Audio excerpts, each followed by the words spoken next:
Bom, vamos dar início à nossa atividade.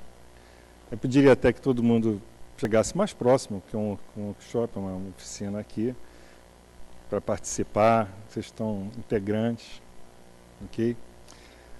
Qual é o objetivo disso aqui? É um projeto, existe projeto de cirurgia segura da Organização Mundial de Saúde, que nós vamos conversar, e aqui vai ser uma brincadeira, tá? Um exercício lúdico, assim, do que é, o que deve ser, primeiro como não deve ser, e depois como deve ser.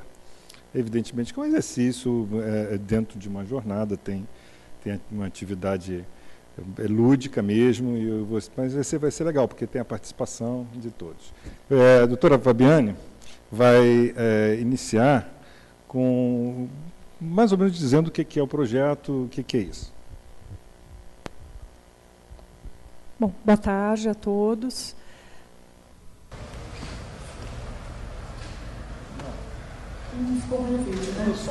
Next week. Bye bye.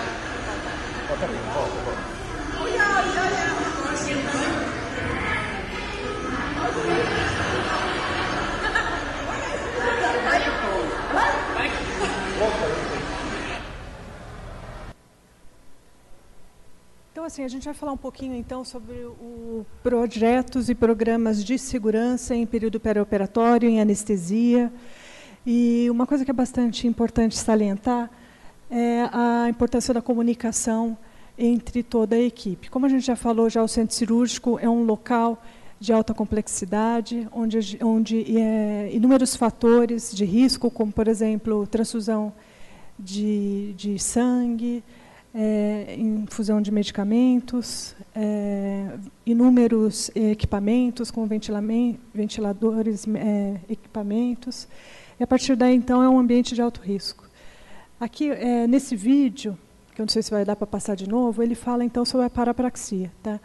O que é isso? Né? Justamente, a gente está querendo mostrar para vocês a importância da comunicação. Então, tem uma pessoa ali do lado dela, num jantar, ele está fazendo, então, uma apresentação, e aí vai fazer uma entrevista com ela. E ela está com outras funções, né? Ela está pensando em outra coisa, e aí ela, então, pega o microfone e acha que é uma pimenteira, né? E aí vai colocar a pimenta, então, na comida. Hi! Having a wonderful time. What time do you want me next week? Bye bye. Oh yeah, of course.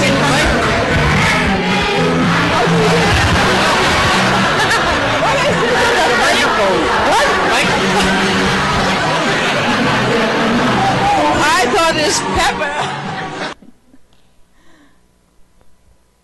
Então, o que acontece? Né? A gente percebe, então, que o fator humano existe, né? Ele está associado em todos os processos do setor saúde. E, para, então, diminuir a incidência de eventos adversos, justamente os preveníveis, então, a gente começa a criar barreira de segurança. E aqui, então, a gente vai apresentar o checklist de segurança da cirurgia segura salva-vidas, que tem todo um processo que é justamente para diminuir a possibilidade desse erro humano. Hi!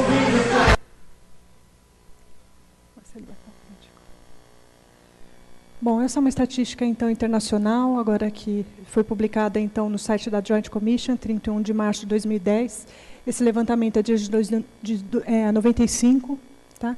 Então, eles fizeram um levantamento dos eventos sentinela, que, como a gente já falou, são eventos que levam o paciente a dano permanente ou mesmo a óbito. A gente verifica, então, que cirurgia no lado errado, ou no local errado, é 13,4%, suicídio 11,9%. É que a gente acha que não acontece suicídio, né? Mas na realidade acontece, porque na maioria das vezes os hospitais não divulgam. E aí, quando a gente vai sentar em mesas de segurança para conversar sobre isso, poxa, ontem mesmo pulou um paciente aqui na nossa ala oncológica. Então, isso acontece bastante. E complicações no período operatório, pré-operatório, 10,8%. Se a gente for verificar ali entre o ranking dos 3 primeiros, praticamente 25% dos eventos sentinela que levam os pacientes a óbito ou a dano permanente estão relacionados aos processos dentro do centro cirúrgico. Quando a gente olha ali, a Elaine até já comentou isso, né, que erros de medicação, erro de transfusão, falha de equipamento, isso também acontece no centro cirúrgico. E em muitos momentos, essas estatísticas, esses eventos podem estar diluídos aí. Perante isso, então, essa grande estatística mundial que vem sendo cada vez mais colhida, a Organização Mundial da Saúde, então, vem lançando os desafios globais, então, desde 2002, na realidade, com os primeiros encontros. Em maio de 2004 foi a Assembleia Mundial da Saúde, que lançou, então, o projeto da Aliança Mundial para a Segurança do Paciente. Ela tem algumas áreas prioritárias, como, por exemplo, a divulgação de conhecimento, a educação e o início de projetos de pesquisa nas áreas para aumento da segurança dos pacientes. Cirurgia Segura Salva-Vidas é o segundo desafio global. O primeiro é o cuidado limpo, cuidado seguro, e que já foi implantado no Ministério da Saúde. Inclusive, como a gente já conversou, já tem até uma legislação pertinente. O Cirurgia Segura, ele já foi apresentado ao Ministério da Saúde, ele já foi aprovado, e, segundo as informações da Anvisa recentes, ele deve também ter uma legislação pertinente no próximo semestre. A intenção nossa aqui, então, é mostrar para vocês um processo, um checklist, que a gente já verificou, já que teve impacto positivo num trabalho que foi aplicado publicado na New England, e que tem, então, todo um checklist. Esse é o checklist americano, e esse é o checklist que foi, então, traduzido, esse é o oficial, e que foi, então, a parceria da Organização Mundial da Saúde, da OPAS, do SUS, Anvisa, Ministério da Saúde e Organização Mundial. E as sociedades também de especialidades, Sociedade de Enfermagem, Sociedade Brasileira esteve presente na formulação, de anestesia esteve presente na formulação desse checklist. Então, assim, é importante salientar que são inúmeros itens, né? Esse material vai estar disponível para vocês, tá bom? A ideia é que haja uma adequação ao serviço de vocês. Então, por exemplo, a gente tem aqui serviços de anestesia obstétrica, então tem que ter uma adequação. Se o meu hospital, por exemplo, como um dos nossos hospitais realmente é mais voltado para anestesia ambulatorial, ele tem que, então, ser adequado. Outro hospital, cirurgia de alta complexidade, então ele tem que ter essa adequação. E até há essa recomendação. Então, ele tem 3 momentos, que é antes da indução anestésica, antes da indução cutânea, da incisão cutânea e antes do paciente sair da sala de operações. A gente chama, então, de sign-in, time-out e sign-out. Aqui o sign-in, que é a entrada. Eu acho que é bastante importante a gente também comentar alguns erros de tradução, como, por exemplo, esse, né, o paciente confirmou. Né? Então, nesse momento, o paciente ele pode estar com um pré-anestésico, como a gente sabe. Então, na realidade, não é confirmou, mas confirmação com o paciente, se possível. Né? Então, nesse momento, então, do sign-in na entrada, verificação, então, da marcação do sítio cirúrgico ou marcação da lateralidade. A Joint Commission, então, coloca como obrigatória a marcação da lateralidade de múltiplas estruturas, como, por exemplo, dedos das mãos, e múltiplos níveis, como, por exemplo, uma coluna.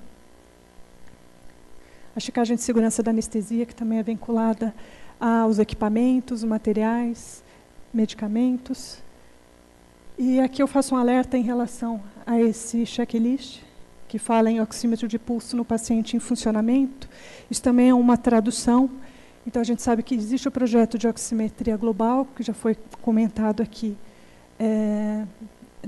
nesse simpósio, mas nós temos a resolução 1802, que fala, então, na tripla monitorização. Então, pressão arterial invasiva, pressão arterial não invasiva, oximetria e saturação. Tá? Então, só colocar o oxímetro não vai estar de acordo com os critérios de segurança. Revisão verbal do anestesista em relação à alergia, viária difícil, risco de broncoaspiração e risco de perda sanguínea. E aqui a gente colocaria também materiais, equipamentos, medicamentos. Isso tudo é um processo de congruência e incongruência de informações. Então, quando a gente fala assim, que o paciente vai operar, por exemplo, do joelho direito, se alguém da equipe que está ali, que é um processo colaborativo, fala assim, não, peraí. Não, pelo que eu saiba, ele vai operar do lado direito. Aí, o que a gente faz? A gente para tudo e fala, vamos confirmar. Tá? Então, é uma congruência e incongruência de informações. Bom, a demarcação do sítio cirúrgico, a gente já sabe já que não, que deve ser realizada pelo médico que realiza o procedimento, então não é o anestesista ou mesmo a enfermagem que deve marcar, quem realiza o procedimento. E sempre tem que ter a participação do paciente. Então, não adianta também fazer a demarcação com o paciente já dormindo, com pré-anestésico. Como a gente falou, então, em situações de lateralidade, múltiplas estruturas e níveis múltiplos. E procedimentos invasivos fora do centro cirúrgico, a gente já vê já uma tendência internacional e nacional da Joint Commission também para realizar essa demarcação. O paciente deve ser marcado, então, antes de ser encaminhado à sala de cirurgia ou procedimento. E sítios não operatórios não devem ser marcados. Então, a gente já viu experiência de outros países que acabam marcando não, onde não vai operar, e sim, onde vai operar, ou então faz um X, onde não vai operar. Então, isso pode levar bastante confusão em relação à comunicação. O marcador deve ser permanente, e aí, então, deve ser após a preparação do sítio cirúrgico. E aí, aqui eu faço um alerta em relação aos adesivos, porque tem até um vídeo no YouTube, que eu ia até trazer, acabei esquecendo, acabei não dando para trazer, que é, então, uma demarcação de uma criança. E eles colocam, então, um adesivo no joelho da criança. E a criança pega o adesivo, olha, ele é colorido, e ela pega e gruda no outro joelho. Então, marcação permanente, lógico que permanente até a cirurgia, mas adesivos realmente não podem ser utilizados. Ele deve ser claramente visível e, de preferência, que seja um alvo. Né? Isso a gente tem tentado fazer em São Paulo, nos hospitais, que são acreditados pela Joint Commission. Por quê? Porque às vezes o cirurgião vai para um hospital e lá, então, é um X. Vai para outro hospital, é um alvo. Então, tentar sempre utilizar a mesma demarcação. E a recomendação seria, então, o alvo. E, como a gente já falou, evitar X ou mais, porque realmente pode... A gente usa isso também para negar. Né? E, como a gente já falou, pelo cirurgião. Aqui o time-out, que é aquele momento, então, já na sala cirúrgica, após a indução anestésica, antes da incisão cutânea. E é a famosa pausa cirúrgica. Né? Então, todos os membros eles devem, então, se apresentar, devem, então, falar seu nome, sua função, confirmação verbal novamente do paciente, o local, o procedimento, previsão de eventos críticos pela equipe, então, conversar a possibilidade de sangramento, ou mesmo de uma necessidade de um acesso venoso mais calibroso, alguma coisa que possa mudar o planejamento da anestesia. E aqui a gente faz um alerta, que a gente discutiu já bastante, que aqui no checklist também, que é da OMS, ele fala em antibiótico profilaxia. Só que assim, antibiótico profilaxia é para ser checada após a indução anestésica e antes da indução. Então, a gente já sabe já que seria melhor, então, que essa checagem fosse realizada antes da indução anestésica, pelo menos. Então, a gente deslocaria essa checagem da antibiótico profilaxia para o período anterior, que é o sign-in. Você queria falar alguma coisa?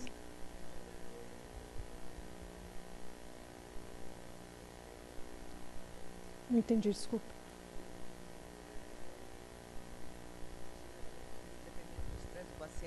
Você faz o pré-anestésico na sala de recuperação do paciente. O paciente, meia hora depois de estar na sala, ele vai estar na sala, às vezes, sedado, sonolento. E como é que funciona se você tem que ir na sala fazer isso? O time-out, no time-out mesmo, que é essa pausa, o paciente já está anestesiado. Entendeu? O sign-in, que é o primeiro... Não, então, mas nesse momento o paciente já não participa. É a apresentação da equipe? É.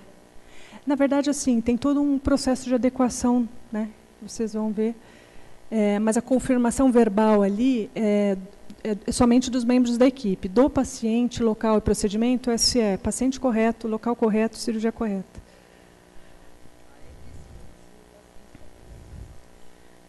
Não, o paciente nem participa.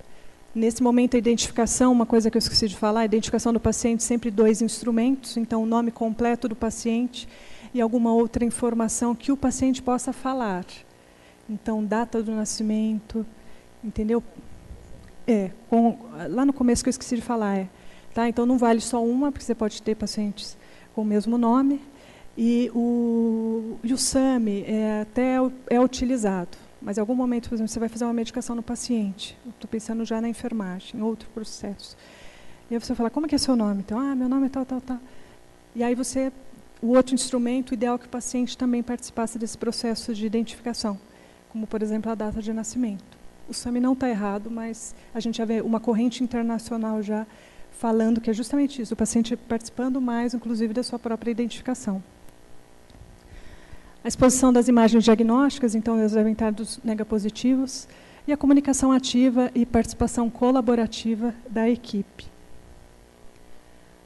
Então, acabou a cirurgia, né? Agora, então, é a saída, é o sign-out. Então, o nome do procedimento que foi realizado, porque muitas vezes o procedimento que foi planejado não é o mesmo do que foi realizado, contagem de instrumentais, agulhas e compressas, identificação da amostra de patologia, problemas com equipamentos que ocorreram durante o procedimento e a revisão dos cuidados pós-anestésicos e cirúrgicos, ou seja, olha, esse paciente precisa ir para a UTI, esse paciente tem que ter uma monitorização mais avançada e por aí vai. O importante do time-out é sempre estar registrado no prontuário também. E aí aqui, então, o time-out, muitas vezes ele é desenvolvido de uma forma que, às vezes, ele até parece um teatro, né? Ou mesmo, ele, em alguns momentos, ele é somente um registro. Então, a enfermagem vai lá, ela anota que foi feito o checklist, ninguém fez nada. E aí eu vou falar isso porque uma vez chegou um residente para mim e falou assim, Fabiane, eu fiz o indicador do time-out que o hospital me pediu. Eu falei assim, você fez? Como que você fez? Eu fui lá, olhei os prontuários na RPA e estavam 100% estavam feitos. Eu falei assim, mas você olhou o prontuário? Eu falei assim, olhei. Eu falei assim, tá, que a enfermagem preenche. Mas a gente sabe que tem problemas ainda. Então, assim, indicador é processo, não adianta. Preencher lá, a joint vem, ela olha, mas assim, é criar barreiras, realmente. Mudança de cultura organizacional, e aí a adequação ao uso é que é aquilo que a gente falou, ele tem que ser factível, né? Não adianta criar um processo que ninguém vai aderir, que ninguém vai participar, é uma coisa que nunca vai funcionar. A gente tem visto em alguns hospitais, até o Sírio-Libanês tem mesmo, um quadro onde a gente marca, e a gente deixa, então, eu tinha até a foto, eu acabei não trazendo, mas a gente acaba marcando, então, aonde a gente... Toda essa parte do time-out, ele é bem colorido, então você chega na sala, você já olha. Ele funciona mais como um lembrete, né? Na verdade, não é obrigatório para o processo de qualidade de segurança, mas ele pode servir como um lembrete, sempre lembrando que tem um custo bastante elevado e que talvez não se justifique tanto. O que a gente tem visto também internacionalmente, outros congressos, é alguns sinalizadores, por exemplo, em cima da mesa do anestesista tem um pano onde está escrito time-out. Normalmente a gente usa a cor alaranjada, porque a cor alaranjada ela quer dizer segurança. Alguns gorros também, escrito time-out. Então, uma forma de sinalizar a sala também, para que as pessoas lembrem que tem que fazer o processo. Como a gente falou, processo colaborativo, então, todo mundo participando. Não é o anestesista que tem que fazer, não é a enfermagem, não é o cirurgião. Na verdade, é todo mundo. E aqui a gente já tem esse trabalho do New England, como eu já falei, que demonstra, então, a efetividade, né? Ele já foi apresentado aqui, ele foi aplicado em inúmeros países, de vários continentes, e a gente já verificou já que, então, a redução de 11% para 7% de mortalidade hospitalar, para a taxa de complicações, e de 1,5% para 0,8% na taxa de mortalidade relacionada às cirurgias. Aqui é um panorama atual, onde a gente consegue enxergar onde que o processo já está implementado, né? Bastante Estados Unidos, Europa. E aqui, então, é o site do OMS, que vocês podem acessar, lá é bastante interessante, tem muito material que vocês podem usar, apostilas, tem banners, tem vídeos, né? Esses vídeos são bastante interessantes. Tem mais ou menos esse exercício que a gente vai fazer, que é como não fazer o time-out, como fazer para cirurgias maiores. E o que a gente sempre fala em relação a dificuldades da implementação é as pessoas entenderem que existe risco, né? Muitas vezes eu começo uma anestesia, não olho o meu equipamento, não faço a checagem, vou fazer uma hack, para que olhar equipamento? E no final acaba tendo um evento bastante importante. O tempo também, todo mundo fala que não tem tempo, e na verdade o checklist ele demora poucos minutos. A atuação da equipe multidisciplinar, né? A comunicação da equipe, muitas vezes a gente tem problemas para conversar com a enfermagem, conversar com o cirurgião, todo mundo entender que tem que conversar e tem que trocar informações. A mudança da cultura organizacional, o envolvimento da equipe, o monitoramento também do desempenho e da realização da checagem, como a gente já falou, não é prontuário, é processo, e a manutenção. Então, implantar e todo mundo começar a fazer é fácil. O problema é continuar depois de alguns meses. E aqui a gente fala, então, se 99,9% é realmente um padrão de segurança.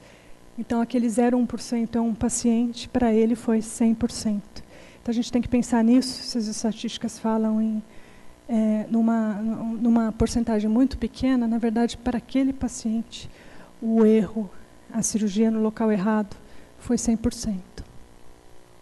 Então, aqui, como a gente já falou, já a importância do envolvimento do paciente e de toda a equipe, processo de registro, então não basta fazer e não registrar, não basta registrar e não fazer. A implementação fora do ambiente cirúrgico já é uma tendência. Soluções simples, então o checklist é simples, alta tecnologia, porém custo baixo. A gente tem que fazer, então, essa adaptação. Então, o meu hospital ele é público, cirurgias menores, então eu faço uma adaptação, mas eu tento criar barreira de segurança. Alertas, lembretes e quadros são bem-vindos, mas isso tudo tem um custo e não é obrigatório. A divulgação e a mudança de cultura organizacional de toda a equipe e, o mais importante, o comprometimento da alta direção. Então, se o hospital realmente, e a alta direção do hospital não se mover também para ajudar a gente a fazer, nada será realizado. Essa comissão. Bom,